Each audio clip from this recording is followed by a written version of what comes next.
அவரை பார்க்குறீங்க, பார்க்குறப்ப எப்படி பார்ப்பீங்க? ஏய் என்னடா அப்படியே பார்ப்பீங்க? இப்போ எப்படி சிரிச்சிட்டு பார்க்குறீங்க? கேமரா மறந்துடுங்க. ப்ரோவை பார்க்குறீங்க, என்ன பார்க்கல. கேமராங்கிறது ப்ரோ பார்த்துட்டு இருக்கீங்க. ஆக்ஷன் அப்படின்னா அந்த ஃபீல் வந்து அடிமனசுலேருந்து வந்தால் தான் அது வரும். பாப்பா ஆக்ஷன் சிரிச்சிட்டே கேட்க அவ்வளோதான்டா. Very good, super. நீங்கள் அந்த பக்கமே எடுத்து விடுங்க ப்ரோ. இந்த பக்கம் முகம் மறையும், இது அப்படியே இருக்கட்டும்டா. ஆக்ஷன் சொன்னால் லைட்டாக க்ளோஸாக போய் அதை எடுத்து விடுங்க ப்ரோ. அன்பு பாசம்லாம் அடிமனசுலேருந்து வரணும் ப்ரோ. இப்போ பண்ணுறப்பே அப்படி எடுத்து விடுறதுக்கும் அதுக்கும் நிறைய வித்தியாசம் இருக்குது. Smiling, rolling, action. சிரிச்சுக்கிட்டு ஃபேஸ் டு ஃபேஸ் பாருங்கள். Very good. இப்படி தான் மானே தேனே பொன்மானெல்லாம் போடணும்.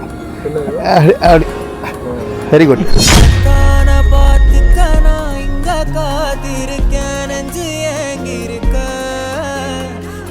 பார்க்கவா